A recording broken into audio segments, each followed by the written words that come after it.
Hello, everybody. My name's Phil from American Barbell, and this is American Barbell Unleashed. Bearing bar versus a bushing bar. So here's what I tell people. No one wants a needle bearing bar, that skateboard wheel sound that you hear when you spin those sleeves. No one wants a needle bearing bar unless, in my opinion, but this is history and it's, professional input from professional lifters.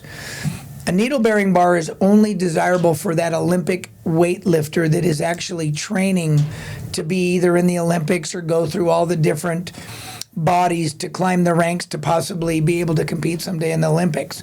The reason why people like a needle-bearing bar is because unlike a bushing bar, which can be bronze or brass, we've all seen the gold bushings, a needle-bearing bar will spin much more freely. But it's also, here's the big caveat on a needle-bearing bar why I say no one wants one other than a competitive lifter. Needle-bearing bars, the way they've been designed for many, many years from inception, as far as I know, have been designed incorrectly.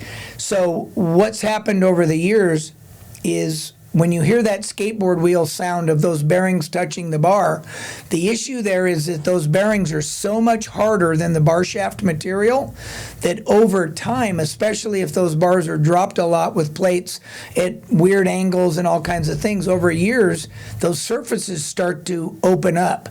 And when those bearings start to touch the bar unevenly, especially, it'll get a score, a circular score. So I always tell people during my educational seminars, think about how you cut drywall or you cut glass. You put a score and you break it. That's where it breaks, at the score point. Metal is no different. A circular round bar with a score in it, a full circle score, will absolutely snap at that point. So what happens is if you can just imagine, and I don't want to go too deep technically, but HRC, when people talk about hardness, HRC is the Rockwell hardness scale, and Rockwell hardness correlates to tensile strength. So like, for example, an HRC 42 bar it'll correlate to about a 190, 195, close to 200 tensile strength bar shaft. Well, the needle-bearing bars are HRC 62, the needles inside those bearings, which I don't have the exact numbers. I probably should have written it down, but it's in excess of 300,000 pounds of tensile strength, or that's how hard those needles are. The surface hardness of those needles are that hard. So, and hardness is exponential. So the difference between 200 and 300 is not a little bit, just like the hardness between 200 and 220 or 200 and 240, it's not a little harder, it's way, way harder. So you can imagine if these needle bearings are over 300,000 tensile, they're always going to win over the bar.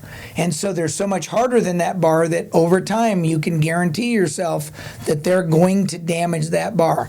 So when I started building the very first needle bearing bar back in, trying to think when that was, the first needle bearing bar was around 2012, and I'll never forget, I tell the story that I had Richard Soren, who was the founder of Sorenex equipment.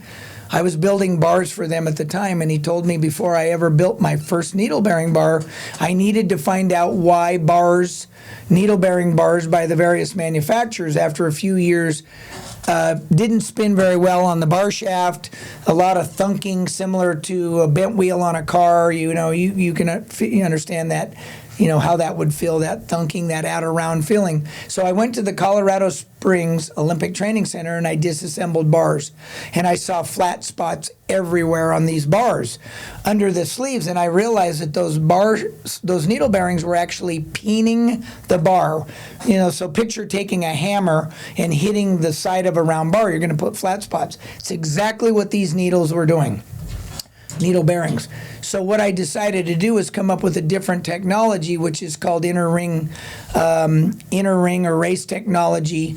And so when I designed my first Olympic bar bearing bar for Sorenex, I used the needle and race system where these inner rings go inside the bearings. We use a much harder, a much more precision, a much higher load, tougher bearing.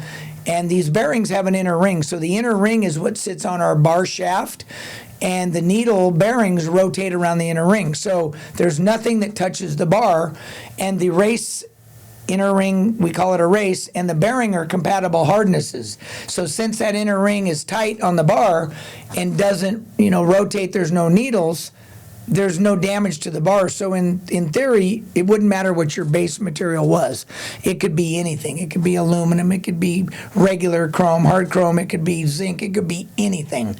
The only material that is hard enough to withstand bearings rotating around the shaft is hard chrome. And for those of you that don't know, I myself in 1998, to the best of my knowledge, pioneered the very first hard chrome Olympic bar. And that actually was for a company called Iron Grip. That was in 1998. And real quickly, when it comes to finishes, actually what I'll do is let me jump into finishes right after the final on bearings. So anyway, that being said, when you get a score from everybody else's technology, and to my knowledge, right now everybody uses this old technology of the skateboard sound. If you listen to our bearing bar, there's no sound. It's very, very slow rotating. We're going to talk about that in just a minute, sleeve rotation. And you don't hear the bearings because they're not touching the bar. So any bar out there, 10 years, 5 years, 10 years, 20 years, 30 years, eventually is going to fail. I get pictures sent to me weekly, monthly, whatever it is, of another bar shearing at the sleeve. And what you have to remember is when you see some of these videos, it's shocking. I get people that gasp in horror when they see a bar drop, the plates hit the floor, the sleeve separates to one side, and that bar shaft, the one that doesn't have the sleeve anymore, will catapult past the user, of course, shocking everybody. And then we do have videos of some unfortunate situations of a bar actually going through somebody's face. 9 times out of 10, I've seen the bar shafts fly past the user. The reason why, as I said, the momentum happens because when that bar hits the floor, and that's on a straight drop, straight down, when that bar hits the floor and comes down like this, those plates in that sleeve will separate in this direction, and the bar will just catapult this way. So, catastrophic failure. So then when you watch these videos and you realize that the concentration that's required to do those Olympic lifts, I don't know how you would approach that if you saw bars that sheared without any warning. Would you be, thinking about jumping out of the way? I mean, what does that do to your concentration? So there is a reason why American Barbell makes the very best needle bearing bars on the planet, and you just heard why. The way we design and engineer them. So that's why when I tell people, if you want to know why do bars shear at the sleeve, it's a bad bearing design. If a bar ever shears breaks in the middle, as I talked about a little while ago, it's a heat treat material preparation issue. The material is too brittle. It is not ductile, and it just breaks. There's hard materials that are ductile, and there's hard materials that are brittle, and that's why it's absolutely imperative to know your manufacturer, and your manufacturer has to know the supplier of the raw material. Thanks, everybody, for tuning in to American Barbell Unleashed. Please like and subscribe, and stay tuned for the next episode.